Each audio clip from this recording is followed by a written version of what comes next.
Your son saved my life? A stranger knocks on a poor single dad's door with a briefcase full of money. But when gratitude turns into danger and hidden secrets unravel, how far will a desperate father go to protect his son and keep hope alive? Before we get into the story, comment below where in the world you are watching from today. The morning sun barely peeked through the threadbare curtains of the Miller home as Jacob stood in the cramped kitchen, the toaster letting out its familiar burnt smell. His calloused fingers pulled out the blackened bread, scraping it hurriedly with a butter knife. The ancient appliance had only 2 settings these days, raw or cremated. "Sorry about the toast again, son," Jacob called out, his voice rough from lack of sleep. The kitchen walls, once a cheerful yellow that Sarah had picked out, now showed water stains and peeling paint. He glanced at the pile of unpaid bills on the counter, their red, final notice stamps seeming to glow in the dim morning light. Ethan trudged into the kitchen, his dark hair messy from sleep. Despite the worn-out clothes and the bags under his eyes, his smile remained bright. "It's okay, Dad. I'm getting used to the extra crunch." Jacob watched as his son sat down at their small kitchen table, the wood scratched and wobbling on uneven legs. The boy's sneakers caught his attention. The sole was coming loose on the left one, and duct tape peeked out from the side. "Those shoes," Jacob began, his throat tightening. "They're fine, Dad." Ethan cut in quickly, but his eyes told a different story. "Just need a little more tape, that's all." Jacob poured the instant coffee into his chipped mug, the granules refusing to dissolve completely. "Did you finish your homework?" "Yeah." Ethan picked at his burnt toast, his voice dropping slightly. "But, some kids were laughing yesterday about my shoes and this old jacket." The words hit Jacob like a physical blow. He gripped the counter, his knuckles turning white. "I'm sorry, son. Next paycheck." "Don't worry about it," Ethan interrupted, forcing cheerfulness into his voice. "Besides, Marcus said his brother got teased way worse when he wore the same shirt 3 days in a row." Jacob checked his watch. 6:45 a.m. His shift at Pete's Auto Shop started at 7:30, and he couldn't afford to be late again. "I've got to run. You okay getting to school?" "Always am." Ethan stood up, shouldering his worn backpack. "Maybe we can watch that old movie tonight? The one Mom used to love?" The mention of Sarah made Jacob's chest ache. "Sure, buddy, if I'm not too late. Got to talk to the bank after work, but I'll try." The drive to work in his rusted pickup truck was quiet, except for the concerning rattle in the engine that Jacob didn't have time or money to fix. Pete's Auto Shop came into view, a sprawling garage with peeling paint and oil stains that had become more of a home than their actual house these days. The day passed in a blur of oil changes, brake repairs, and the constant worry gnawing at his gut. During his lunch break, Jacob counted the cash in his wallet for the 10th time, barely enough for groceries, let alone new shoes for Ethan. At 5 p.m., Jacob wiped his hands on his already stained uniform and headed to the First National Bank. The fluorescent lights buzzed overhead as he sat across from Mr. Thompson, watching the bank manager's face grow increasingly stern. "Mr. Miller," Thompson said, shuffling papers with manicured hands. "You're 3 months behind on your mortgage payments. We've been very patient, but—" "I know," Jacob interrupted, hating how his voice cracked. "I picked up extra shifts. I'm trying to catch up." "Trying isn't enough." Thompson's voice was flat. "Without a substantial payment by the end of the month, we'll have to begin foreclosure proceedings." The word foreclosure echoed in Jacob's head as he drove home. The house might be falling apart, but it was where Sarah had raised Ethan, where she'd painted the kitchen yellow, where she'd hung Christmas lights even when they couldn't afford presents. He found Ethan at the kitchen table, homework spread out before him, the old DVD of Sarah's favorite movie waiting hopefully nearby. Jacob's heart sank. He'd completely forgotten about their movie plans. "Hey, Dad," Ethan said, his smile tired but genuine. "How was the bank?" Jacob couldn't bring himself to tell the truth. Not yet. "Let's get you to bed, buddy. It's getting late." In Ethan's small bedroom, Jacob watched as his son climbed into bed, the springs creaking beneath him. The walls still had the solar system decals Sarah had put up years ago, though most of the planets had lost their glow-in-the-dark shine. "Dad?" Ethan's voice was small in the darkness. "Are we going to be okay?" Jacob tucked the thin blanket around his son's shoulders, remembering how Sarah used to do it. "Course we are. Get some sleep." He waited until Ethan's breathing evened out before sinking to his knees beside the bed. In the quiet darkness, Jacob closed his eyes, his hands clasped tightly. "Sarah," he whispered, his voice barely audible, "I don't know what to do anymore. I need, just please, send us something, anything." The only response was the distant sound of traffic and the perpetual drip from the leaky bathroom faucet. Jacob remained there, on his knees, praying for a miracle he wasn't sure he deserved anymore. Thunder cracked across the dark sky as rain pelted against the windows of the Miller home. Jacob slouched on their worn couch, his work clothes still on, grease stains visible on his shirt sleeve. The evening news flickered on their old TV, its sound barely audible over the storm. His eyes felt heavy after another 14-hour workday, the weight of the bank's rejection still fresh in his mind. The living room showed signs of better days. Faded family photos hung crooked on the walls, and Sarah's favorite throw blanket, now thin and patched, still draped over the back of the couch. Jacob pulled it closer, breathing in the lingering scent of home that somehow remained after all these years. His chin dropped to his chest as exhaustion won over. The TV's blue light danced across his weathered face, highlighting the new wrinkles that seemed to appear daily. In his half-sleep, memories of Sarah's laugh mixed with the sound of the rain. Bang, bang, bang. The sudden pounding at the front door jolted Jacob awake. He sat up straight, his heart racing. The clock on the wall showed 11:42 p.m. "Who in the world?" he muttered, pushing himself up from the couch. His joints protested the movement after too many hours bent over car engines. The knocking came again, more urgent this time. Lightning flashed as Jacob approached the door, illuminating the shabby entryway. Through the window's sheer curtain, he could make out a figure standing on his porch, shoulders hunched against the wind and rain. Jacob's hand hesitated on the door handle. In their neighborhood, late-night visitors rarely brought good news, but something in the desperate rhythm of the knocking made him turn the handle. The door creaked open to reveal a man completely drenched from the storm. Water dripped from his expensive-looking suit, now plastered to his thin frame. His face was pale, almost ghost-like in the porch light. Both hands clutched a battered leather briefcase to his chest, as if it were a lifeline. "Can I help you?" Jacob asked, keeping one hand on the doorframe. The stranger's wide eyes darted past him, scanning the living room before settling back on Jacob's face. Lightning illuminated the scene again, and Jacob noticed the man's hands were shaking. Not just from the cold, there was fear in those trembling fingers. "Is this—" the stranger's voice cracked. He swallowed hard and tried again. "Is this where Ethan Miller lives?" Jacob's protective instincts flared. "Who's asking about my son?" Thunder boomed overhead, making the stranger jump. His knuckles whitened around the briefcase handle. "Please, I have to. I need to." He struggled to form complete sentences, water running down his face. "Look, mister," Jacob said firmly, "it's late, and I don't know who you are. If you need help—" "Your son," the man interrupted, his voice suddenly clear and urgent. "Your son saved my life." Jacob blinked, confused. "What are you talking about?" The stranger thrust the briefcase forward with such force that Jacob automatically took it. The weight surprised him. It was much heavier than it looked. "Please," the man said, already backing away from the door. "It's yours now, all of it. Tell him thank you." Before Jacob could respond, the stranger turned and ran down the porch steps, disappearing into the curtain of rain. The storm swallowed him up as if he'd never been there at all. Jacob stood in the doorway, rain splattering his face, the heavy briefcase cold and wet in his hands. Lightning flashed once more, illuminating the empty street. He stared into the darkness, completely baffled by what had just happened. "What in the world?" he whispered to himself, looking down at the mysterious case in his hands. Jacob's hands trembled as he placed the mysterious briefcase on the scratched kitchen table. The overhead light buzzed faintly, casting a dim yellow glow over the worn leather case. Outside, the storm continued its assault, rain drumming against the windows like impatient fingers. "Dad?" Ethan stood in the doorway wearing his faded blue pajamas, his dark hair tousled from sleep. "What's going on?" "I heard knocking." Jacob ran a calloused hand through his graying hair. "Someone just dropped this off," said. He paused, studying his son's concerned face. "Said something about you." Ethan moved closer, rubbing sleep from his eyes. "About me? What do you mean?" "He said you saved his life." Jacob's fingers traced the brass latches of the briefcase. "But I've never seen him before." "Have you?" Ethan shook his head, his expression puzzled. "No, I don't think so." He pulled out a kitchen chair, the legs scraping against the linoleum floor. "What's in it?" Jacob took a deep breath, his heart pounding against his ribs.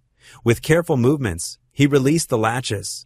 They clicked open with a sound that seemed too loud in the quiet kitchen. He lifted the lid slowly, half expecting something terrible to jump out. Both father and son gasped. Stacks of crisp $100 bills filled the briefcase. bound neatly with paper bands. The money seemed to glow under the kitchen light, almost unreal in its abundance.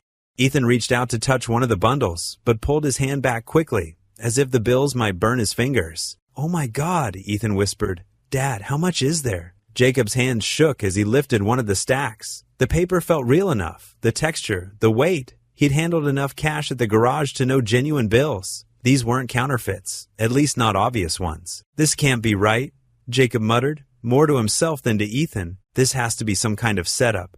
He began counting quickly through one stack, his mechanic's fingers leaving slight smudges on the pristine bills. Each stack looks like $10,000. And there must be. He did a quick count, at least 20 stacks. $200,000? Ethan's voice cracked. But why would someone just give us this much money? Jacob's mind raced with possibilities, none of them good. Drug money, stolen cash, a trap. His protective instincts kicked in as he looked at his son's wide-eyed expression. "We need to call the police." "No." Ethan's outburst surprised them both. "Dad, wait. Remember what the man said? About me saving his life?" Jacob's brow furrowed. "What aren't you telling me, son?" Ethan shifted in his chair, suddenly finding the floor very interesting. I've been volunteering at the crisis hotline, after school, twice a week." "The what?" Jacob felt his stomach drop. "Since when?" "About 6 months now." Ethan's voice was barely above a whisper. "I wanted to help people, like Mom used to." The mention of his late wife made Jacob's chest tighten. Sarah had been a counselor, always reaching out to others in need.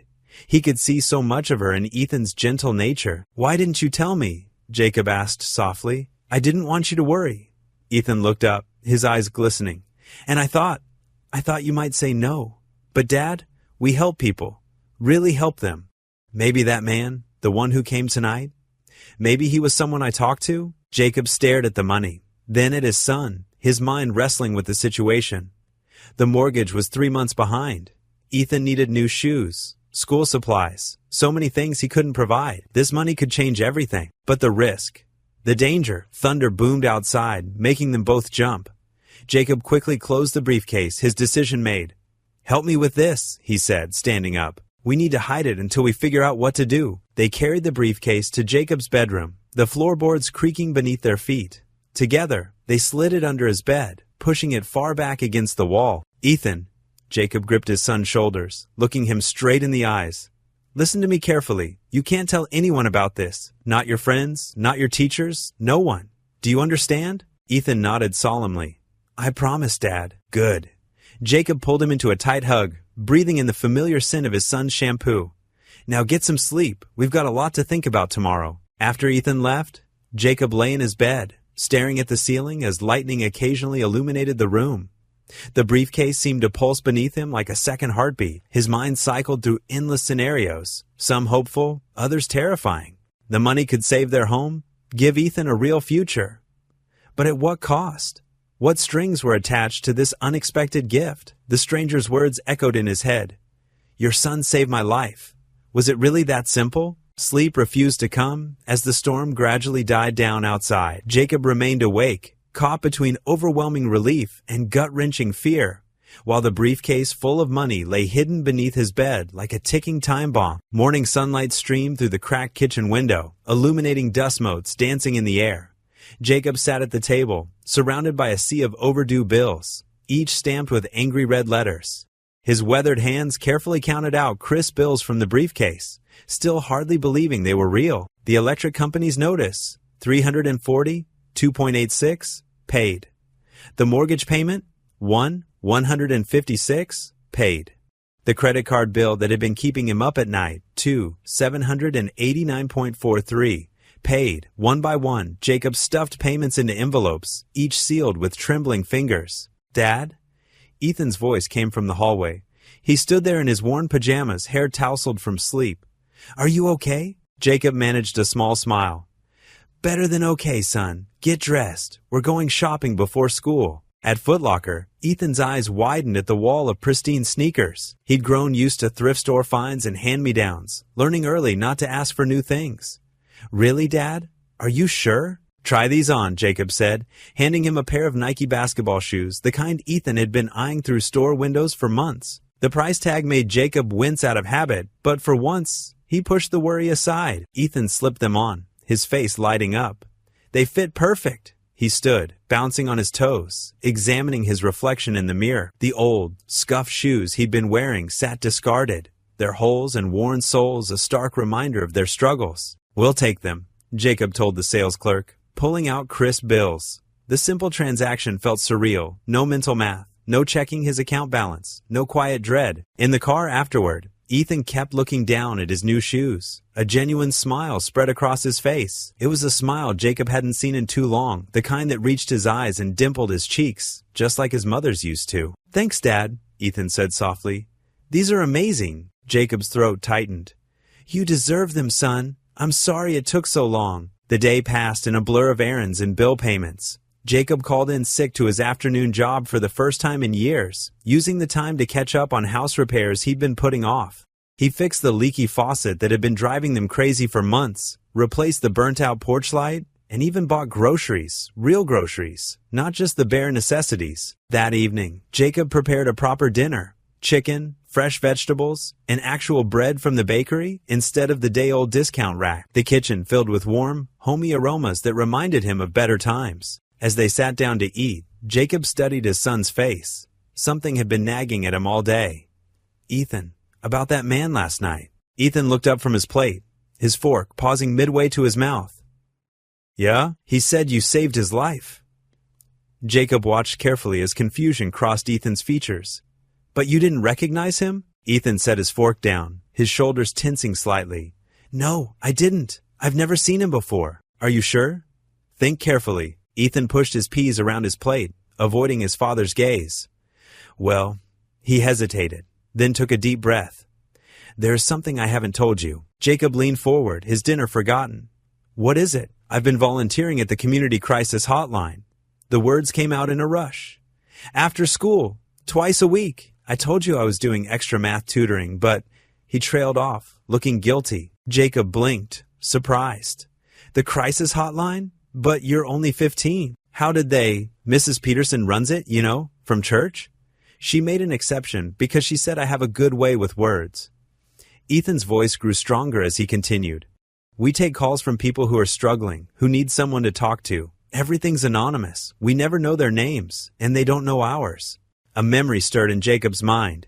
Ethan coming home one evening a few weeks ago, quiet and thoughtful. There was someone specific, wasn't there? Ethan nodded slowly. "About 3 weeks ago, a man called late in the evening." Ethan swallowed hard. He was planning to end his life that night. He'd lost everything: his job, his family. He felt worthless. Jacob's heart clenched, thinking of the stranger's words. "Your son saved my life." "We talked for almost 2 hours, Ethan continued. "I mostly just listened. Told him about Mom, how losing her hurt so bad, but how we kept going. How sometimes just holding on one more day takes more courage than anything else." His voice grew quiet. He was crying when he hung up, but he promised he'd call a counselor the next day. Jacob stared at his son, seeing him in a new light. This sensitive, compassionate young man, who spent his free time helping strangers step back from the edge. When had Ethan grown into this person? While Jacob had been working himself to exhaustion, trying to keep their heads above water, his son had been quietly saving lives. "Why didn't you tell me about the hotline?" Jacob asked softly. Ethan shrugged, looking down at his plate. "I didn't want you to worry. You already have so much to deal with, and I know money's been tight. The volunteer work, it makes me feel like I'm doing something important, you know? Like Mom would be proud." Jacob reached across the table and squeezed his son's hand. "She would be more than proud, Ethan. I'm proud." His mind wandered to the briefcase upstairs, to the desperate man on their doorstep the night before. The pieces were starting to fit together. The Community Crisis Center occupied a small brick building wedged between a laundromat and a convenience store. Jacob's old pickup truck rattled into the narrow parking lot, its brakes squealing as he pulled into a spot. He glanced at Ethan in the passenger seat, noticing how his son's shoulders tensed. "You don't have to be nervous," Jacob said, turning off the engine. "I just want to understand what happened." Ethan nodded, his fingers fidgeting with the hem of his new blue t-shirt. "I know, Dad. It's just, I was supposed to keep it secret. They're big on confidentiality here." The morning sun beat down on them as they walked to the entrance. A small bell chimed as Jacob pushed open the glass door, releasing a burst of cool, air-conditioned breeze. The lobby was modest, but welcoming. with soft beige walls and motivational posters.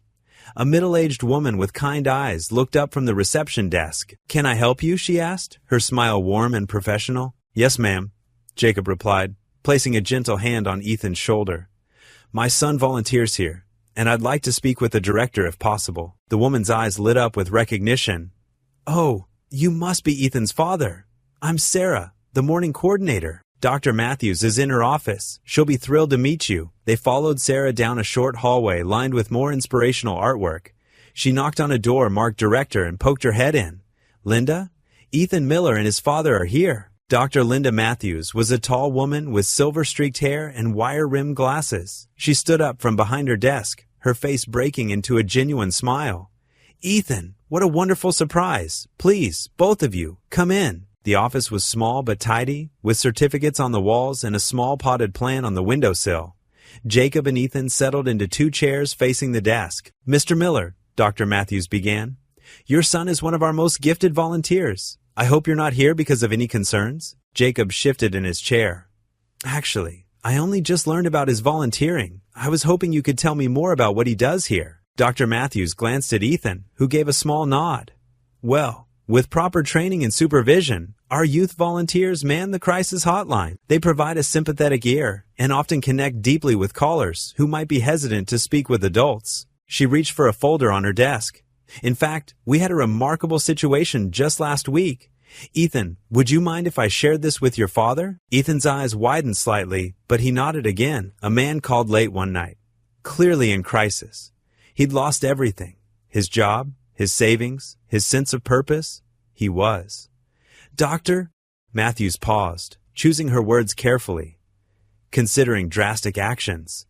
Jacob's hands gripped the arms of his chair as he listened. "The call lasted over 2 hours," Dr. Matthews continued.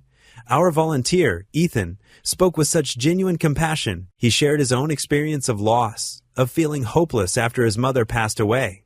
She smiled softly at Ethan. He told the caller how even the smallest acts of kindness can ripple outward, touching lives we never see. How everyone has the power to make a difference, even when they feel powerless. Ethan stared at his hands, his cheeks flushed.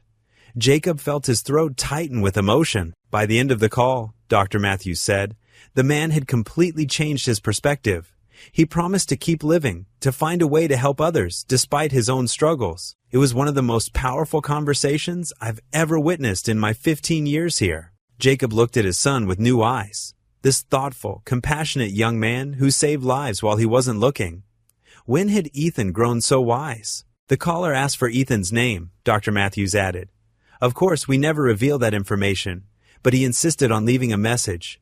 She pulled a note from the folder. He said, "Tell the young man who spoke to me that he didn't just save my life. He showed me how to live it again. Someday, I'll find a way to repay this debt." The words hit Jacob like a physical blow. The stranger on his doorstep, wild-eyed in the rain, the briefcase full of money, the desperate declaration, "Your son saved my life." "Mr. Miller, are you all right?" Dr. Matthews asked, concern in her voice. "You've gone quite pale." Jacob forced a smile. "Yes, sorry. It's just, I'm very proud of my son." They thanked Dr. Matthews and walked back to the truck in silence. Jacob's mind raced, pieces falling into place. The timing matched. The gratitude in the stranger's voice, the way he disappeared into the night like a man with shadows at his heels. Sitting in the truck, Jacob felt a complicated mix of emotions wash over him. Pride in his son's compassion, profound gratitude that Ethan had saved a life. But underneath it all, a gnawing dread took root in his stomach. What kind of man carries that much cash? Why leave it and run? The money that had seemed like such a blessing now felt heavier, darker, like storm clouds gathering on the horizon. He looked at Ethan, who was watching him with worried eyes. "Dad, what are you thinking?" Jacob started the truck, its familiar rumble matching the tumult in his chest. That briefcase hidden under his bed suddenly felt less like a miracle and more like a ticking bomb. The bell above Lou's Diner chimed as Jacob pushed through the glass door, wiping sweat from his forehead. The lunch rush was in full swing, filling the small restaurant with the clatter of plates and the buzz of conversation. He'd been coming here for years. Same counter seat, same order of meatloaf special when he could afford it. "The usual, Jake?" Lou called from behind the counter, already reaching for a coffee pot. Jacob nodded, settling onto his favorite worn vinyl stool. "Thanks, Lou." He pulled a few crumpled bills from his wallet. New money from the briefcase, though no one would know the difference. The diner's weathered door chimed again. Two men in crisp, dark suits entered, looking as out of place as penguins in a chicken coop. They moved with quiet purpose, their shoes clicking against the checkered floor. Jacob kept his eyes on his coffee, but his ears strained to listen. "Afternoon, gentlemen," Lou greeted. "Take any seat you'd like." The taller man pulled out a small notebook. "Actually, we're hoping you could help us with something." His voice was smooth but carried an edge, like polished steel. "We're looking for information about a man who might have passed through here recently. Middle-aged, well-dressed, carrying a brown leather briefcase." Jacob's coffee cup froze halfway to his lips. His heart hammered against his ribs. "Lots of folks come through here," Lou replied, wiping his hands on his apron. "Can't say I remember anyone specific like that." The shorter man stepped forward, his suit jacket pulling back to reveal a shoulder holster. "This would have been 3 days ago, during the storm, the briefcase island, of particular interest to our employer." The diner had grown quieter, other customers pretending not to listen while stealing glances at the suits. Jacob forced himself to take a slow sip of coffee, fighting to keep his hand steady. "You sure you fellas wouldn't like some coffee?" Lou offered, his friendly tone unchanged. "Best in town." "No thank you," the taller man said. He pulled something from his pocket, a business card, and placed it on the counter. "If you remember anything, please call this number. There's a substantial reward for information leading to the recovery of the briefcase." Jacob's stomach churned as he watched Lou pocket the card. The suits made their way around the diner, stopping at each table, asking the same questions. When they reached the counter, Jacob hunched over his coffee cup, praying they wouldn't notice how his hands shook. "Sir?" The taller man's voice came from right behind him. "Mind if we ask you a few questions?" Jacob turned slowly, meeting the man's cold gray eyes. "About what? Were you in town during the storm 3 nights ago?" "Yeah, like everyone else," Jacob shrugged, trying to channel the weariness he felt into appearing nonchalant. "Nasty night." The shorter man studied him intently. "Did you happen to see anyone unusual? Someone who might have been desperate?" "Just heard the thunder and rain," Jacob replied. "Stayed inside with my boy." They exchanged looks before the taller one handed Jacob a card identical to Lou's. "If you remember anything, call us. Day or night." Jacob took the card with numb fingers, nodding. The suits thanked Lou and headed for the door. As they left, Jacob caught a fragment of their conversation. "Check the crisis center next." His appetite gone, Jacob left enough money to cover his barely touched lunch and hurried out. He needed to warn Ethan. The boy would be home from school soon, and they needed to talk. The afternoon crawled by at the garage where Jacob worked. Every car that pulled in made him jump, expecting to see dark suits emerging.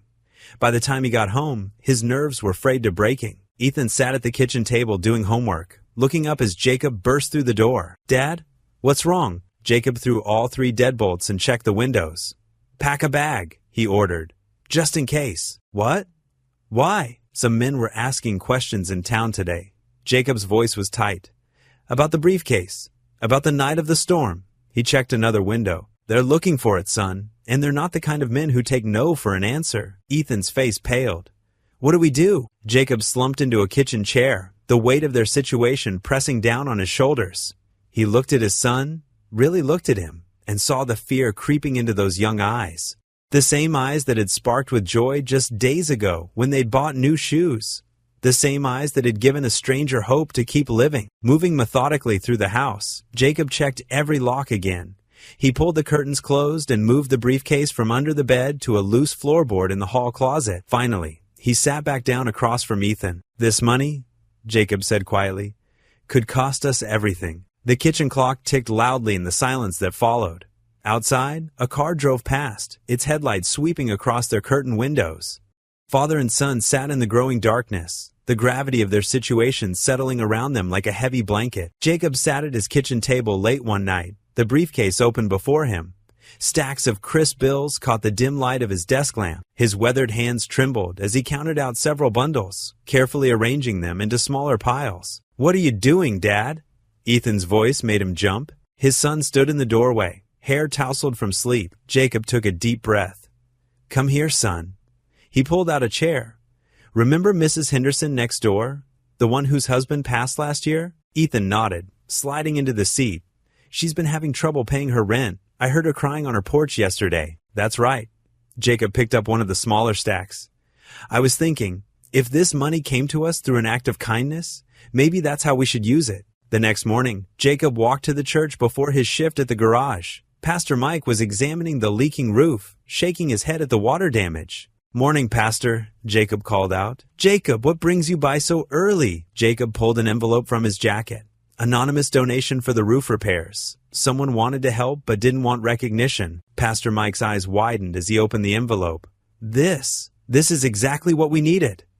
The Lord does work in mysterious ways. That afternoon, Jacob slipped another envelope under Mrs. Henderson's door while she was out grocery shopping. Inside was enough for 6 months' rent and a note that read, "From a friend who cares." At the hospital, Jacob approached the billing department. "I'd like to pay off the Watson family's medical bills," he said quietly. "Their daughter's cancer treatments." The clerk looked surprised. That's quite a substantial amount, sir." "I know." Jacob placed the stack of bills on the counter. "Please keep it anonymous." Over the next few weeks, Jacob and Ethan watched their community transform. Mrs. Henderson started tending her garden again, humming as she planted fresh flowers. The church roof was fixed, and the sound of rain no longer echoed through the sanctuary during services. At the grocery store, Jacob overheard Mrs. Watson telling the cashier how an anonymous angel had paid their medical bills. "I can finally sleep at night," she said, wiping happy tears. One evening, Jacob came home to find Ethan cooking dinner, something he hadn't done since his mother passed. "Spaghetti and meatballs," Ethan announced proudly. "Mom's recipe." Jacob hung his jacket, throat tight with emotion. "Smells just like hers." They sat together at the kitchen table, twirling pasta on their forks. Ethan's face glowed with a contentment Jacob hadn't seen in years. "You know what Tommy Watson told me at school today?" Ethan said between bites. "His little sister's getting better. The doctors say the treatments are working." Jacob nodded, remembering the relief on Mrs. Watson's face. "That's wonderful news. And Mrs. Henderson gave me cookies she baked. Said she felt like baking for the first time in forever." Ethan grinned. "They were actually pretty good." A chuckle escaped Jacob's lips. Soon, both father and son were laughing. Real, genuine laughter that filled their small kitchen with warmth. "You know what, Dad?" Ethan said, eyes bright. "I think Mom would be proud of what we're doing." Jacob reached across the table and squeezed his son's hand.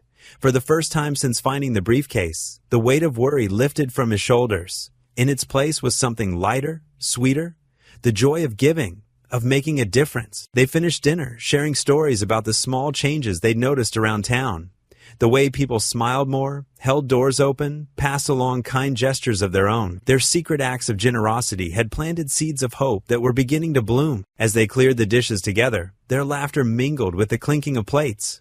The kitchen, once a place of burnt toast and hurried meals, now felt like home again. Father and son moved in comfortable synchronization, their bond strengthening with each shared secret, each quiet act of kindness. Through the window, they could see Mrs. Henderson's garden glowing in the sunset, her newly planted flowers swaying in the evening breeze. The church steeple stood proud against the darkening sky, its roof solid and secure. Somewhere in town, a little girl was getting stronger, her family sleeping peacefully without the burden of medical debt. Jacob looked at his son, this remarkable boy who had saved a stranger's life with just his words, who now helped spread hope through their community. Ethan caught his eye and smiled. A smile so much like his mother's that it made Jacob's heart ache with love and pride. They settled on the couch, shoulders touching, sharing the comfortable silence of two people who understood each other completely. The mystery of the briefcase and its dangers still loomed, but for now, they had found something precious: purpose, connection, and the simple joy of doing good together. The spring morning dawned bright and clear as Jacob drove through town in his old pickup truck. At every stop, he noticed small changes blooming like flowers after a long winter. The Sanders family's beat-up minivan was finally running again. He'd slipped the repair bill payment to Joe's auto shop last week. Little Tommy Sanders waved from the passenger seat, his arm no longer in a cast thanks to the mysteriously paid medical bills. Outside the elementary school, fresh paint brightened the playground equipment. Jacob smiled, remembering how he'd left an envelope marked Park Fund in the PTA donation box. Children's laughter rang out as they swung higher than ever on the newly repaired swings. "Morning, Mr. Miller," Mrs. Thompson called from the school library steps. She balanced a stack of brand new books in her arms. "You wouldn't believe it. Someone donated enough money to replace all our worn-out classics. The kids are so excited." Jacob nodded, trying to hide his satisfaction. "That's wonderful news," he said simply. At the corner grocery store, old Mr. Jenkins wasn't fretting over his calculator anymore. The going out of business sign had disappeared from his window. Instead, fresh produce filled the displays, and the shelves were fully stocked. Jacob had made sure the elderly shopkeeper found an envelope containing exactly what he needed to pay off his suppliers. Ethan bounded down the sidewalk after school, his face glowing. "Dad, you should see what's happening. Remember Ginny Martinez? Her mom couldn't afford her asthma medicine, but now she can breathe properly again. And the church has a new roof. Pastor Dave was crying when he announced it on Sunday." Jacob's heart swelled as he watched his son's excitement. "That's something, isn't it?" "It's like magic," Ethan said, falling into step beside him. "But the good kind, you know? The kind that makes people's lives better." They walked past the community center where Ethan volunteered. A fresh coat of paint covered the graffiti, and new flowers brightened the entrance. Inside, they could hear the happy chaos of the after-school program, another recipient of an anonymous donation. "The whole town feels different," Ethan continued. "Like everyone's standing a little taller, smiling a little more." He looked up at his father with knowing eyes. "You're doing this, aren't you, Dad?" Jacob squeezed his son's shoulder. "We're doing it together, son. Your kindness started all this, that night on the hotline. I'm just following your example." At the diner, they sat in their usual booth. Sarah, their regular waitress, served them with an extra spring in her step. Last month, she'd found an envelope that covered her daughter's college application fees. "Your usual?" she asked, beaming. "Coffee's on the house today, Jacob. You two are my favorite customers." As they ate, Jacob watched the dinner crowd. Mrs. Wilson from the bakery chatted with the high school principal. Tom the mailman joked with a group of construction workers. The whole place hummed with a warmth that had been missing for too long. "It's not just the money," Ethan said quietly, pushing his empty plate aside. "It's like hope is catching. People are helping each other more. Did you see how Mr. Jenkins gave free groceries to the Williams family when their dad lost his job?" Jacob nodded. The briefcase's contents had started something bigger than themselves. Every act of kindness seemed to multiply, spreading through the community like ripples in a pond. Walking home in the sunset, they passed the newly repaired basketball court where teenagers played pickup games instead of hanging around the street corners. The community garden bloomed with vegetables and flowers, tended by volunteers who'd once been strangers to each other. "I'm proud of you, Dad," Ethan said suddenly. "Mom would be too." Jacob's throat tightened. "I'm proud of you too, son. More than you know." At home, Jacob noticed something white under the front door. His heart skipped a beat as he picked up the envelope. Inside was a simple handwritten note. "Dear anonymous friend, you'll never know what your kindness meant to us. When we couldn't afford Tommy's surgery, we were desperate. Now he can play baseball again, and his smile lights up our whole world. You've given us back our hope. Thank you isn't enough, but it's all we can offer. With grateful hearts, the Sanders family." Jacob's hands trembled as he read the note. Ethan peered over his shoulder, and they stood together in the warm evening light, sharing a moment of pure joy. "We did good, didn't we, Dad?" Ethan whispered. Jacob pulled his son close, the thank you note crinkling between them. For the first time in years, he felt truly at peace. The weight of their secret seemed lighter, balanced by the knowledge of all the good it had brought. "Yeah, son," he said softly. "We did good." The school gymnasium buzzed with the usual chaos of a morning assembly. Metal chairs squeaked against the polished floor as students shuffled into rows, their chatter echoing off the high ceiling. Jacob sat awkwardly in the back row, his work boots and oil-stained jeans standing out among the other parents' business attire. He hadn't planned to be here, but the principal's call had been insistent, just a regular assembly. Ethan had said that morning, confused when Jacob mentioned taking time off work to attend. Now, watching his son fidget nervously in the front row with the other students, Jacob wondered if Ethan truly hadn't known. Principal Matthews stepped up to the microphone, tapping it twice. The feedback made everyone wince. "Good morning, Franklin High," she began, her voice warm but commanding. "Today, we're here to recognize someone special in our community." Jacob noticed Ethan's shoulders tense. His son had always hated being the center of attention. "Sometimes," Principal Matthews continued, "the greatest acts of heroism happen quietly, without fanfare or recognition. We have a student among us who has been spending his evenings doing something extraordinary." The crowd of students grew still, curiosity replacing their usual restlessness. Jacob's heart swelled with pride, even as his hands gripped his knees anxiously. "Ethan Miller, would you please come to the stage?" A collective murmur rippled through the gymnasium. Ethan turned bright red but stood slowly, making his way to the stage. His worn sneakers, the ones Jacob had finally been able to replace, squeaked slightly with each step. For the past year, Principal Matthews announced, Ethan has been volunteering at the Community Crisis Hotline. In that time, he has helped countless people through their darkest moments. Last month, his compassion and wisdom quite literally saved a life. Jacob watched his son's face, saw the mix of embarrassment and quiet pride there. He thought of the stranger with the briefcase, of the desperate gratitude in his eyes that rainy night. Mrs. Chin from the Crisis Center stepped forward, her small frame nearly lost behind the podium. When Ethan first came to volunteer, I wasn't sure about having someone so young on the phones, she admitted. But his gift for listening, for finding the right words when people need them most, has been remarkable. Ethan stood with his hands clasped behind his back, looking so much like his mother in that moment that Jacob's chest ached.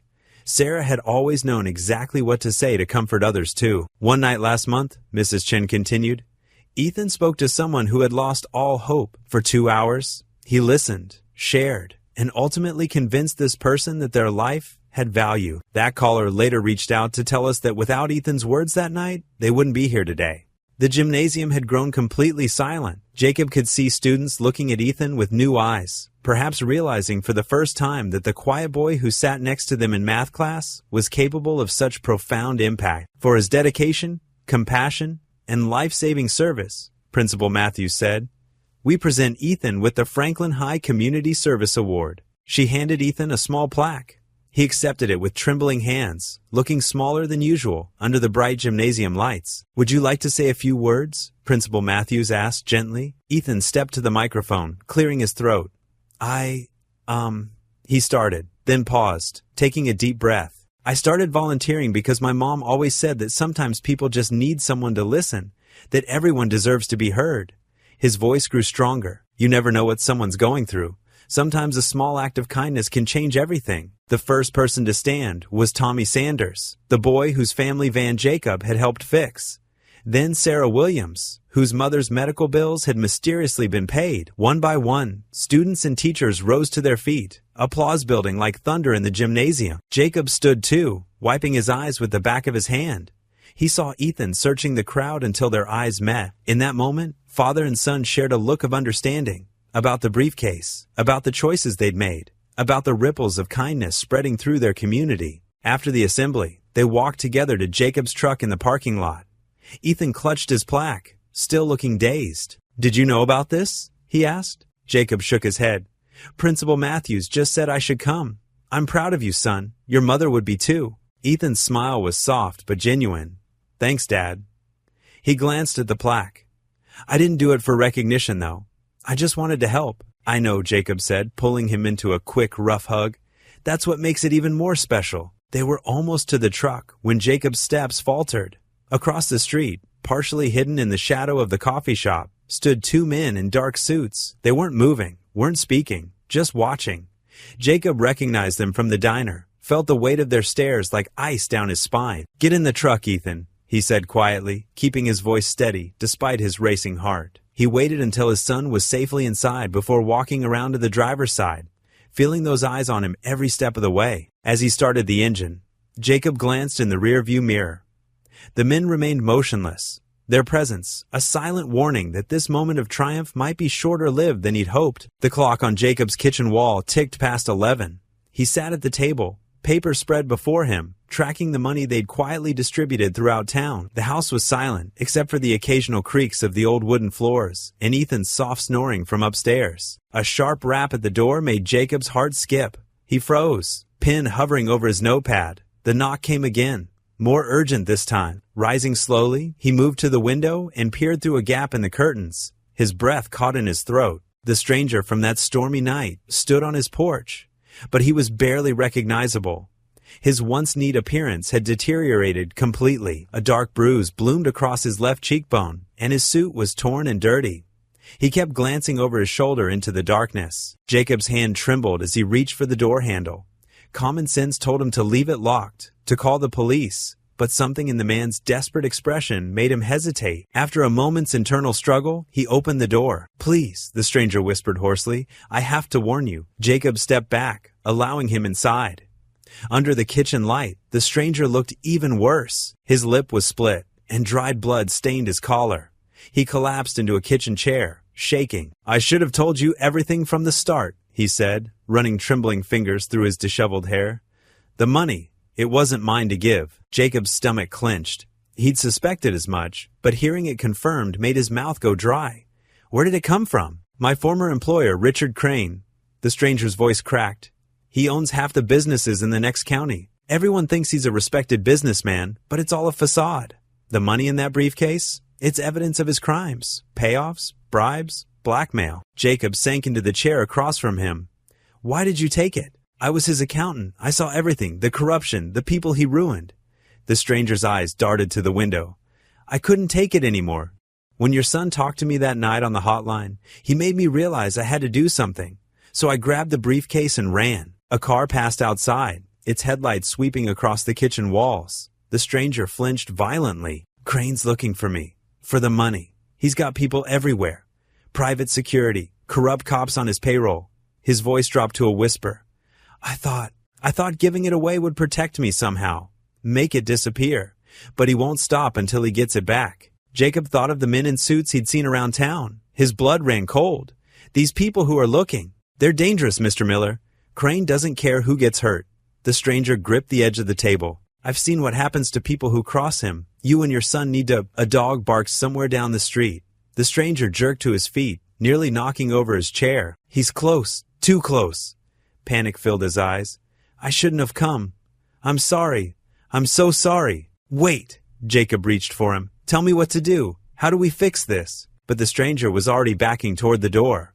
They can't know I was here. Protect your son, Mr. Miller. Whatever happens, protect your son. Before Jacob could stop him, the stranger yanked open the door and disappeared into the darkness. Jacob rushed to the porch, but the man was already gone, leaving only footprints in the dewy grass. Standing in the doorway, Jacob felt the weight of every dollar they'd given away, every good deed that now seemed tainted. The quiet neighborhood suddenly felt menacing. Every shadow could hide a threat. Every passing car could carry Crane's men. He closed and locked the door with shaking hands. Upstairs, Ethan still slept peacefully, unaware of the danger closing in around them. Jacob leaned against the wall, his mind racing. The stranger's warning echoed in his head. Protect your son. Time was running out, and Jacob had no idea how to save his family from the storm that was coming. Looking at his cramped notes on the kitchen table, the careful accounting of their anonymous generosity, Jacob realized with crushing clarity that their brief season of hope was about to end. The money that had seemed like a miracle now felt like a ticking bomb in their hands. His gaze fell on Ethan's school photo, magnetized to the refrigerator. His son's smile, so much like his mother's, stared back at him. The same smile that had grown brighter these past weeks as their lives had improved. The same smile that had apparently saved a desperate man's life through a late-night phone call. The clock ticked past midnight. Jacob stared at his own reflection in the dark kitchen window, seeing the lines of worry etched deeper than ever on his tired face. For a moment, he caught a glimpse of movement in the street beyond, or maybe it was just his imagination playing tricks on him. Either way, the message was clear. They were running out of time. The kitchen light cast a dim glow as Jacob stared at the worn bills spread across the table. His callous fingers traced the edges of each stack, the money that had brought both salvation and danger to their doorstep. Outside, crickets chirped in the darkness, a peaceful sound that felt wrong against the turmoil in his chest. We have to give it back, Jacob said quietly, more to himself than to Ethan, who sat across from him. There's no other way. Ethan's chair scraped against the linoleum as he leaned forward. Dad, we can't. Think about everything we've done with it. Mrs. Peterson's cancer treatments, Tommy's mom keeping their house, the new books at school. I know, son. Jacob's voice was heavy with exhaustion. But this money, it's blood money. Those men in suits, they're not playing games. And now that stranger shows up looking like he went 10 rounds in a boxing match? He shook his head. We're in over our heads. But we didn't steal it, Ethan protested, his teenage voice cracking with emotion. That man gave it to us. He chose to give it to us because you saved his life, Jacob finished. I know, and I'm proud of you for that, more than you'll ever know. But his gratitude doesn't change where this money came from. The refrigerator hummed in the background as silence fell between them. Jacob looked around their small kitchen at the worn countertops they'd finally been able to repair, the new microwave that had replaced their broken one, the stack of paid bills by the phone. All of it felt like a dream about to shatter. If we give it back, Ethan said slowly, we'll lose everything. The house, the repairs, maybe even your job if you can't afford gas to get there. His eyes glistened. Is that what Mom would want? Jacob's chest tightened at the mention of his late wife. Don't use her like that. I'm not using her, Ethan insisted, standing up. His voice grew stronger. I'm remembering what she always told us, that doing good matters more than having things. We've helped so many people, Dad. Real people, not just numbers on bills. Jacob watched his son pace the kitchen, seeing so much of his mother in him, the same fierce compassion, the unwavering belief in doing right. The money wasn't ours to give, Ethan, no matter how we used it. But we made it ours. Ethan turned, his face flushed with conviction. Every time we helped someone, every time we made things better, we earned it. That corrupt businessman, he was just hoarding it, hurting people. We turned his greed into something good. Despite himself, Jacob felt a flutter of pride at his son's words. The boy who once hid behind video games now stood before him, arguing for justice and kindness with a passion that reminded him why they'd started helping others in the first place. Remember Mr. Collins at church? Ethan continued, gaining momentum. He was going to lose his farm after 40 years. His whole family would have been homeless. But because of us, because we helped his grandkids still have a home, his daughter can still go to college. Jacob rubbed his temples. And what happens when these men come after us? After you? I can't risk. We can't live in fear, Ethan cut in. You always taught me that running away doesn't solve problems. Well, giving this money back? That's running away. From everything good we've done, from everything we could still do. The truth in his son's words stung. Jacob looked at the money again, remembering the faces of those they'd helped. The widow whose grief counseling they'd paid for, the young mother whose car repairs had saved her job, the elderly couple who could finally afford their medications. Maybe, Jacob started, his resolve wavering. Maybe we could. A sudden crash shattered the moment. Glass exploded inward from the living room window, sending shards skittering across the floor. Ethan yelped, and Jacob instinctively grabbed his son, pulling him away from the kitchen doorway. Stay back, Jacob ordered, his heart pounding. He crept toward the living room, where a brick lay amid the broken glass. A piece of paper was wrapped around it, secured with a rubber band. With trembling fingers, Jacob unwrapped the note. The message was typed in bold letters that seemed to scream off the page. Return what's ours, or else. He turned to find Ethan standing in the kitchen doorway, face pale but determined.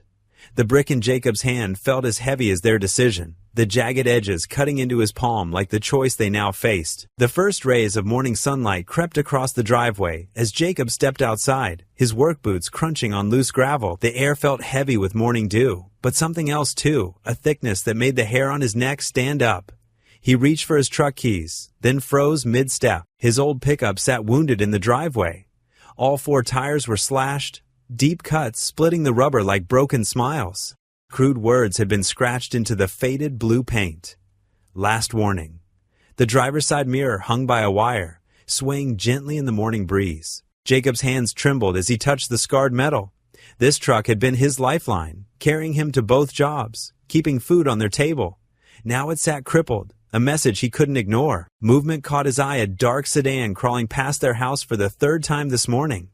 The windows were tinted, but Jacob could feel eyes watching, measuring his reaction. His stomach churned. Dad? Ethan's voice came from the front door. What's wrong? Stay inside, Jacob called back, trying to keep his voice steady. But Ethan was already crossing the yard, his backpack slung over one shoulder. The boy's face fell as he saw the damage. They did this because of the money, didn't they? Ethan's voice was barely a whisper. Jacob nodded, pulling his son away from the truck. We need to get you to school another way. I'll call Mrs. Henderson next door. Dad, we can't just pretend this isn't happening. Ethan's eyes held that same determined look his mother used to have. They're not going to stop. Inside the house, Jacob paced the kitchen while Ethan sat at the table, neither touching their breakfast. The brick from last night still lay on the counter, its threatening note now joined by this morning's vandalism.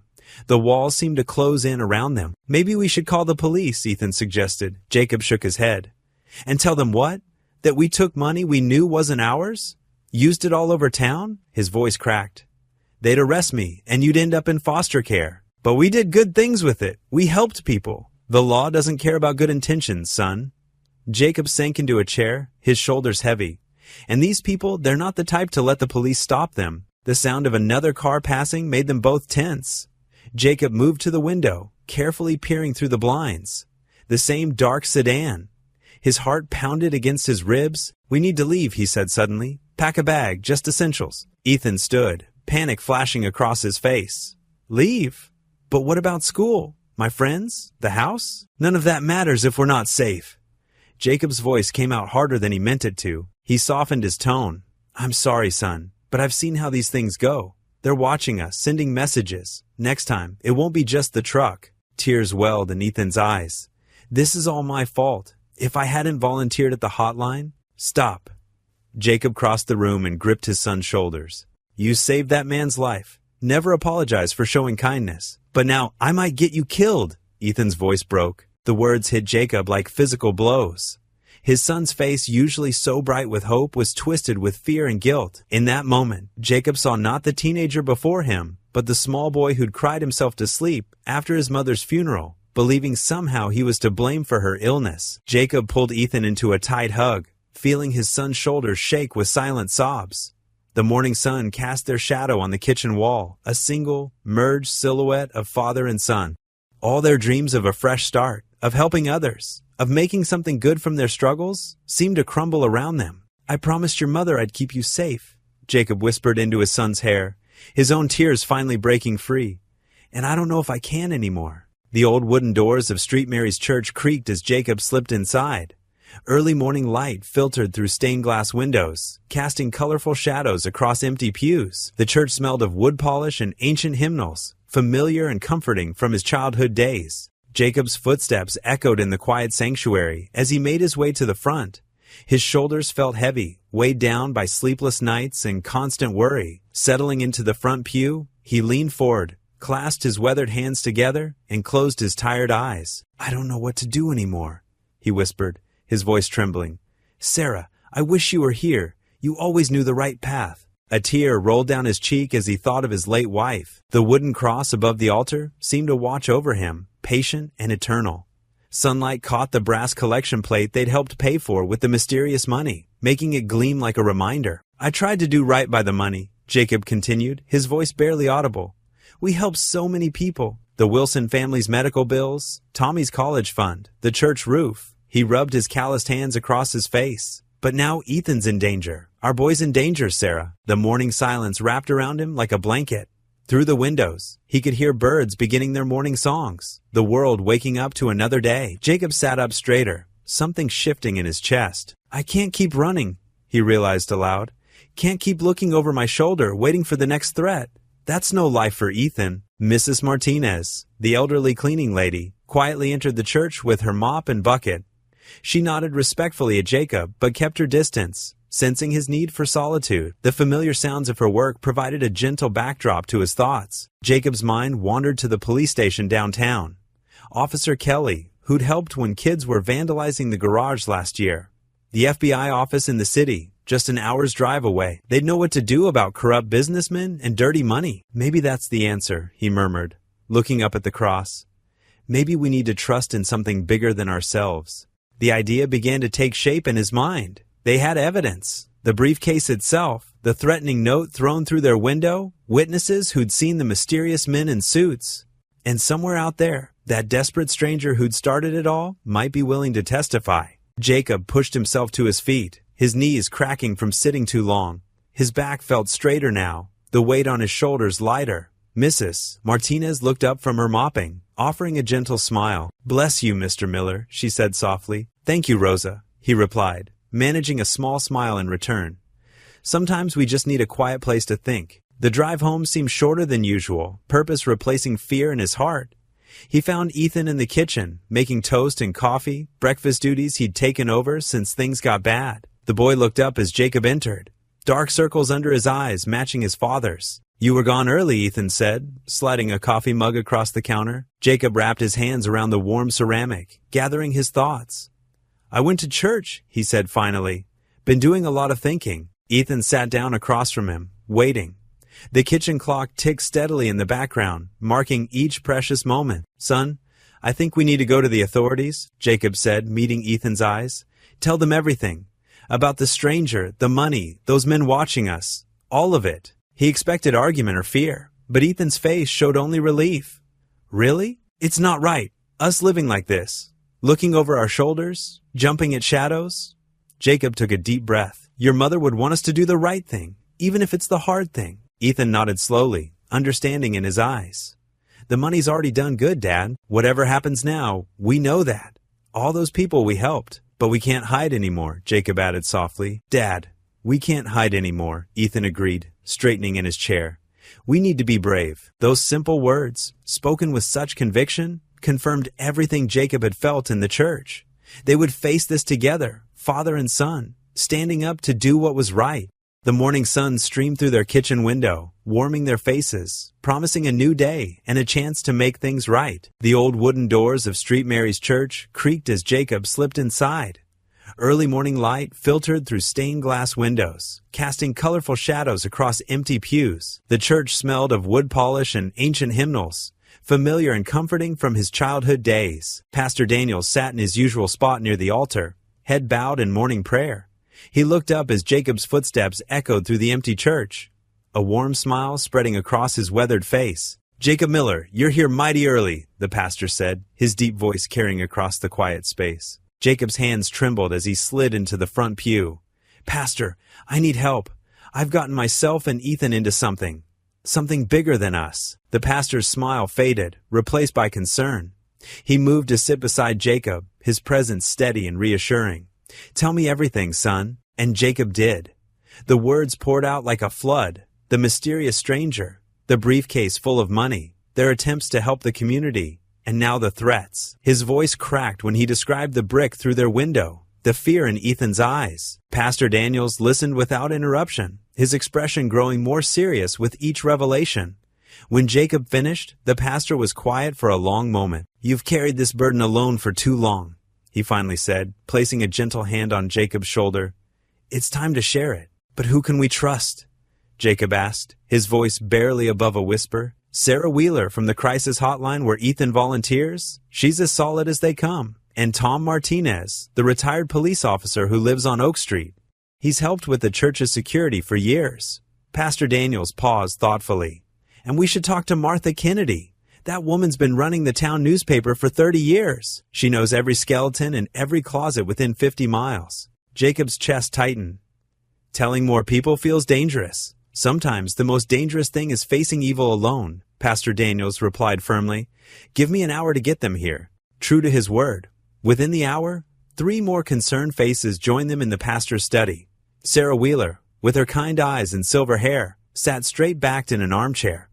Tom Martinez leaned against the wall, his cop instincts clearly still sharp as his eyes darted between speakers. Martha Kennedy perched on the edge of her seat, her reporter's notebook ready. Once again, Jacob told his story. This time, it felt different, like sharing the weight of a heavy load. When he described how they'd used the money to help others, Sarah wiped away tears. When he mentioned the threats, Tom's jaw clenched visibly. So that's why Mrs. Peterson's medical bills disappeared. Martha mused, her pen moving rapidly across her notebook.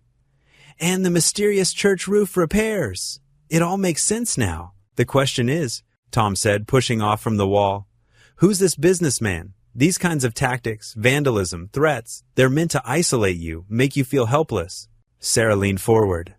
Jacob, what you and Ethan did with that money, you transformed lives. The Wilson family would have lost their home without that anonymous rent payment. Little Amy Thompson got her surgery. You turned something corrupt into pure good. But now they're in danger.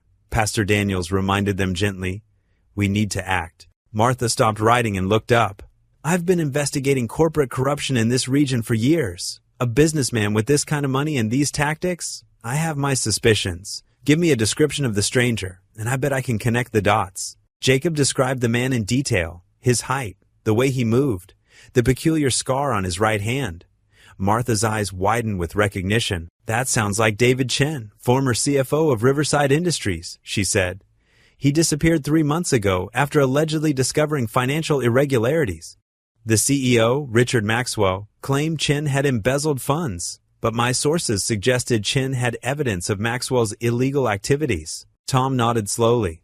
Maxwell's got a reputation. Nothing ever sticks to him because people are too scared to testify. Until now, Pastor Daniels said firmly. Jacob, you've got something he wants, and more importantly, you've got witnesses to how that money was used. We've got Martha's investigative work, Tom's law enforcement experience, and a whole community that's been touched by your generosity. Sarah reached over and squeezed Jacob's hand. You're not alone anymore. We'll stand with you. The FBI has been trying to build a case against Maxwell for years, Tom added. With Chin's money trail, Martha's research, and our testimonies about the threats, we could give them what they need. Jacob looked around the room at these people, pillars of the community he'd known for years but never truly leaned on. Their determination filled him with a strength he hadn't felt in a long time. What do we do first? He asked. I'll contact my sources at the FBI, Tom said, pulling out his phone. They'll want to move fast once they hear what we have. Martha was already flipping through her notebook. I've got 3 years of notes on Maxwell's operations. Time to organize them properly. I'll gather statements from the families you've helped, Sarah offered. Anonymous or not, people know something changed in this town. They'll want to protect that. Pastor Daniels smiled. And I'll make sure you and Ethan are safe until the authorities arrive. The church has some secure rooms where you can stay. For the first time since finding the briefcase, Jacob felt the knot in his chest begin to loosen. These people, his neighbors, his friends, were willing to risk everything to stand beside him and Ethan, to protect not just them, but the good they'd managed to do with money meant for evil. The next few hours passed in a blur of activity. Tom made calls from the pastor's office while Martha spread her research across 3 tables, creating a timeline of Maxwell's suspicious activities. Sarah worked the phones, quietly reaching out to families who'd received help, gathering their stories. Jacob watched them work, overwhelmed by their dedication. When Pastor Daniels handed him a cup of coffee, he could barely hold back tears. You know what Ethan said to me this morning? Jacob said softly. He said we needed to be brave. I thought that meant facing this alone, but he was wiser than that. Real bravery is letting others help you fight. Your boy's got his mother's heart, Pastor Daniels replied with a gentle smile. And her wisdom, too. By noon, they'd assembled a formidable case. Tom's FBI contact was driving up from the city. Martha's evidence filled 2 boxes. Sarah had statements from 12 families. The pieces were falling into place, transforming their small group into something powerful, a community united against corruption. Gray clouds loomed over Main Street as Jacob walked from the bank, his shoulders tense. He'd just withdrawn the last of the money they'd hidden away. His weathered hands clutched a manila envelope, knuckles white with strain.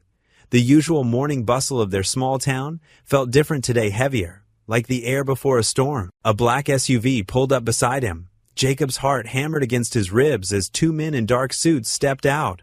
He recognized them from the diner, the ones who'd been asking questions. The taller one, with a scar across his jaw, spoke first. Mr. Miller. His voice was sandpaper rough. Our employer would like his property back. Jacob clutched the envelope tighter. I don't know what you're talking about. The second man, shorter but broader, moved to block Jacob's path. Don't play dumb. The briefcase. Now. People hurried past, heads down, pretending not to notice. Jacob's throat went dry as he glanced around. The street suddenly felt very empty. Last chance, Scarjaw said, taking a step closer. Hand it over, and this ends quietly. He's not alone. The voice came from behind Jacob. Mrs. Rodriguez, who ran the corner grocery, stood there with her arms crossed. Her tiny frame somehow filled the sidewalk. Leave him be. The men exchanged glances. The shorter one laughed. Ma'am, this doesn't concern you. Actually, it does. Tom Watson, the hardware store owner, stepped out of his shop. His thick arms were stained with paint. Jacob helped my family when we couldn't afford Emily's medicine. Whatever's going on here, he's got our support.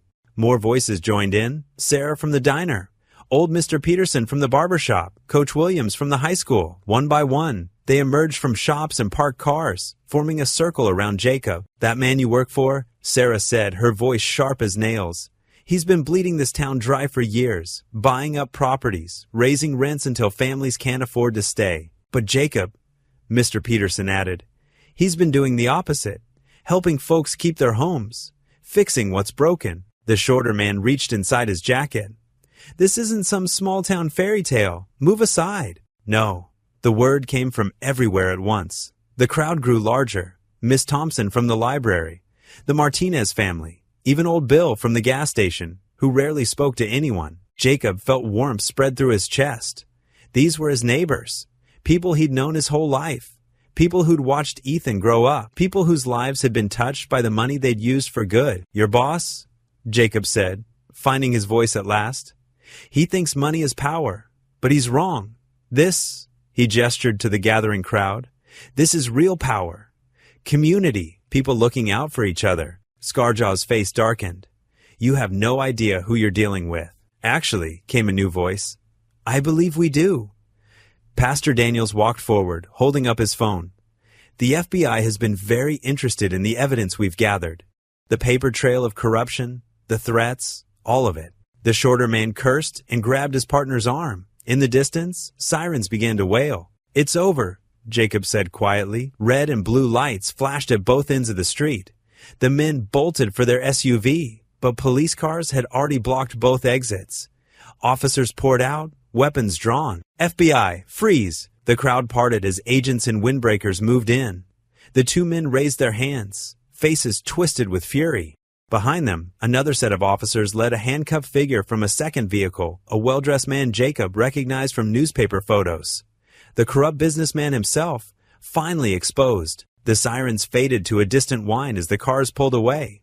Jacob stood there, surrounded by his neighbors, feeling the weight of fear finally lift from his shoulders. These people, this community, had become his shield, his strength, his family. Mrs. Rodriguez squeezed his arm. "We take care of our own," she said simply. Tom Watson clapped him on the back. "Always have, always will." One by one, they drifted back to their shops and homes, leaving Jacob standing in the morning Sunday. The manila envelope in his hands no longer felt like a burden. Instead, it felt like possibility, like hope made real through the power of community and courage. The clouds above began to break, letting streams of sunlight paint the street in gold. For the first time in weeks, Jacob could breathe freely, knowing that sometimes the greatest strength comes not from what you have, but from who stands beside you when you need them most. The police evidence room felt cold and sterile as Jacob watched them catalog the contents of the briefcase. Each stack of bills disappeared into manila envelopes, tagged and sealed. Detective Morris, a kind-faced woman with graying hair, handled the process with gentle efficiency. "I know this isn't easy, Mr. Miller," she said, writing on a form, "but you did the right thing." Jacob nodded, his throat tight. Ethan stood beside him, their shoulders touching. The boy hadn't left his father's side since they'd turned in the money that morning. "All that good we did," Jacob whispered, more to himself than anyone else. "Gone just like that." Ethan squeezed his father's arm. "Not gone, Dad. Look at Mrs. Thompson's new roof. Look at little Tommy Watson. He can hear now with his cochlear implant. That's still there. Nobody can take that away." Jacob glanced at his son, seeing his late wife's wisdom shining in those young eyes. A warmth spread through his chest, easing the ache of loss. Outside the police station, they found Pastor Mike waiting by his old station wagon. "Need a ride home?" he asked, jingling his keys. The drive back was quiet, but not uncomfortable. As they turned onto Cedar Street, Jacob noticed something unusual. Cars lined both sides of the road near their house. People milled about on their front lawn. "What's going on?" he asked, sitting up straighter. Pastor Mike smiled mysteriously and pulled into the driveway. Mrs. Rodriguez from next door hurried over as they stepped out, carrying her famous chicken casserole. Behind her, Mr. Chen from the hardware store held a box of tools. Sarah Williams, whose medical bills they'd helped pay, clutched an envelope in her trembling hands. "We heard what you did," Mrs. Rodriguez said, her eyes glistening. "Both with the money and standing up to those criminals." More neighbors approached, faces Jacob recognized from around town. Some he'd helped directly with the money, others he barely knew, but they all wore the same expression of gratitude and determination. Tom Watson pushed through the crowd, his 7-year-old son Tommy perched on his shoulders. The boy's new cochlear implant caught the afternoon Sunday. "When we heard they were taking the money back," Tom said, "we got together. Everyone pitched in what they could." Sarah Williams stepped forward, holding out the envelope. "It's not as much as what was in that briefcase," she said softly, "but it's from all of us, to help you keep your house." Jacob's hand shook as he accepted the envelope.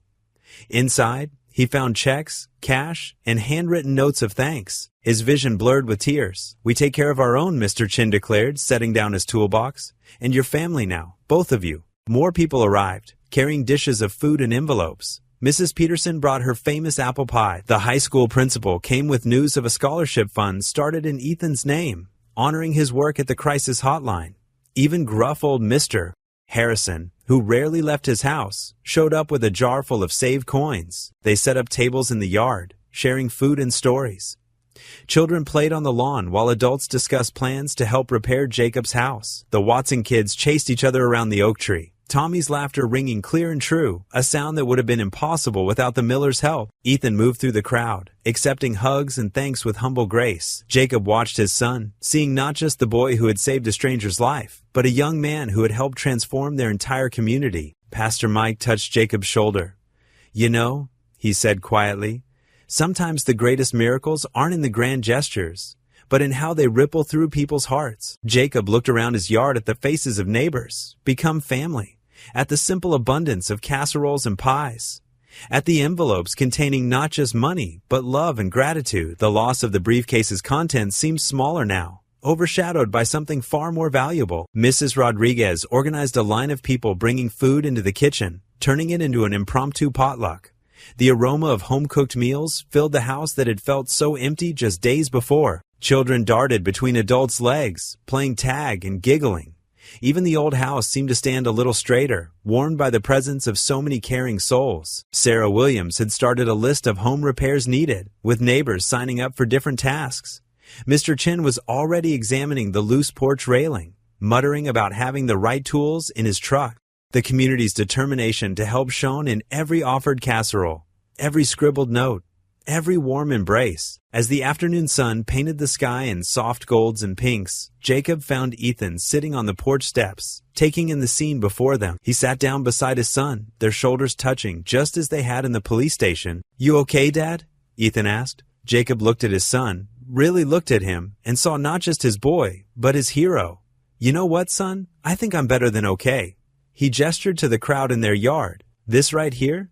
This is worth more than any amount of money in that briefcase." The Watson kids ran past, Tommy's cochlear implant catching the light as he played with his friends, his laughter clear and musical. "Mrs. Rodriguez called out that dinner was ready, and the crowd began to move toward the tables laden with food.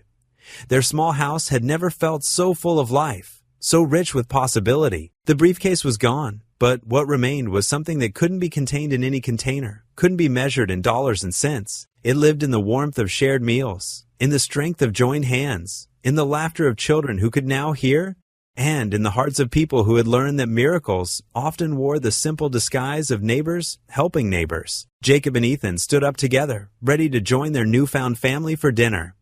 The porch step creaked beneath them, a sound that now promised repair rather than decay. Their home might be humble, but it had become the heart of something extraordinary. A community bound together by gratitude, grace, and the enduring power of small kindnesses turned into lasting change. The community center buzzed with activity on Saturday afternoon. Colorful streamers hung from the ceiling, and mason jars filled with wildflowers dotted the folding tables. Hand-drawn signs reading "Thank you, Miller Family" decorated the walls. The smell of home-cooked dishes filled the air. Mrs. Henderson's famous apple pie, Mr. Garcia's spicy chili, and countless casseroles brought by caring neighbors. Jacob shifted uncomfortably in the plastic chair on stage, his work-worn hands clasped tightly in his lap. He wasn't used to being the center of attention. Beside him, Ethan sat straight-backed, occasionally offering his father reassuring smiles. Pastor Robert stepped up to the microphone, his warm voice carrying across the packed room. "Today, we gather to celebrate two extraordinary members of our community. Jacob and Ethan Miller showed us what it means to live with courage and compassion." Sarah Thompson, the elderly widow from down the street, was the first to speak. Her walker clicked against the wooden floor as she made her way to the microphone. "When my rent was due and my Social Security check hadn't arrived, an envelope appeared under my door." Her voice quavered. "Inside was exactly what I needed. I never knew it was you, Jacob, until now." Jacob ducked his head, remembering the night he'd slipped that envelope under her door. He'd seen her crying on her porch that afternoon. Little Tommy Martinez's mother spoke next, clutching a tissue, the anonymous donation that paid for Tommy's surgery.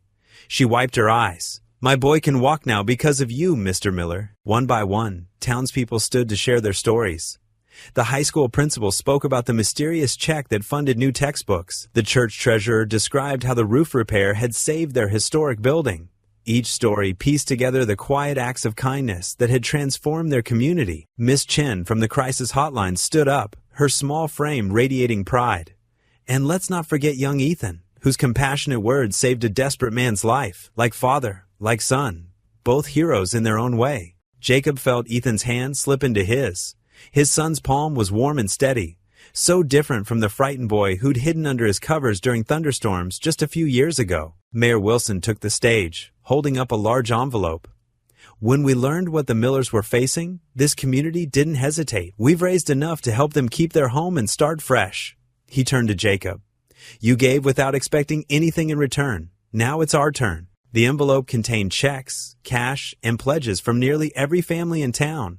Some had given $5, others $500, each according to what they could spare. Jacob stared at the contents, his vision blurring. Mrs. Baker, who ran the local diner, stood up next. Jacob Miller has been having coffee at my counter for 15 years. Never once complained about his troubles. Just asked how my day was going and left extra-large tips when he could barely afford his own meal. The school janitor, Mr. Peterson, spoke about how Jacob had fixed his car for free when times were tough. The librarian mentioned anonymous donations of new children's books. Each story revealed another thread in the tapestry of quiet kindness Jacob had woven through their town. Katie Sullivan, a teenage girl with braces, approached the microphone shyly. Ethan talked to me on the crisis hotline one night. He didn't know it was me, but she took a deep breath. His words made me feel less alone. He said everyone matters, even when they don't believe it themselves. Jacob squeezed Ethan's hand, pride swelling in his chest.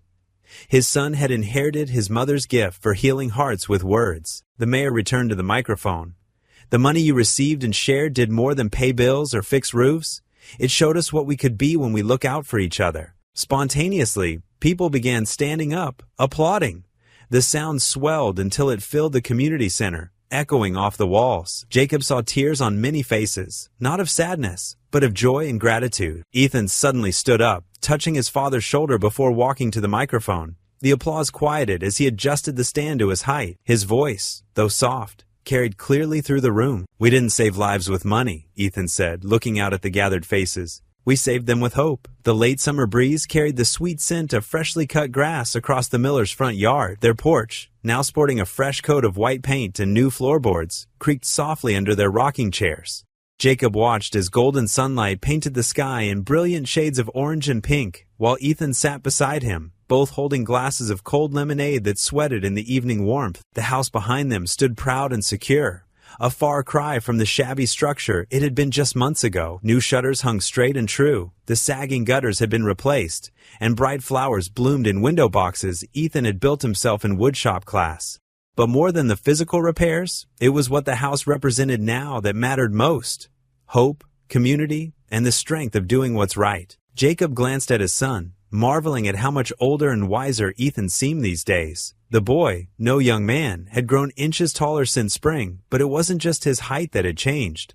There was a quiet confidence in his bearing now, a gentle strength that reminded Jacob so much of his late wife that it made his heart ache with pride. Mrs. Henderson dropped off another pie this morning, Ethan said, taking a sip of his lemonade.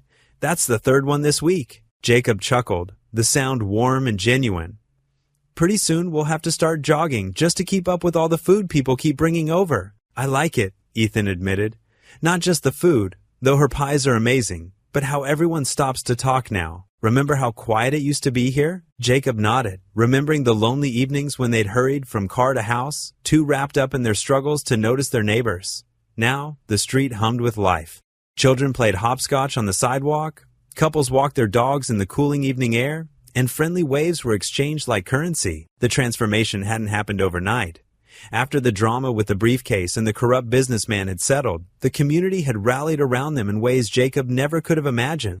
The fundraiser had been just the beginning. People showed up with tools and supplies, offering their time and skills to help repair the house. The local hardware store provided materials at cost. Even the bank had worked with them to refinance their mortgage at better terms. Dad, Ethan said softly, do you ever wonder about him? The stranger who brought the briefcase? Jacob set his glass down on the small table between their chairs.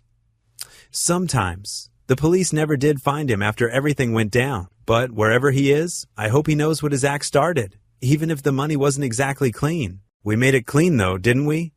Ethan's voice held a touch of pride. All those people we helped. That we did, son. Jacob smiled, remembering the faces of those whose lives they'd touched.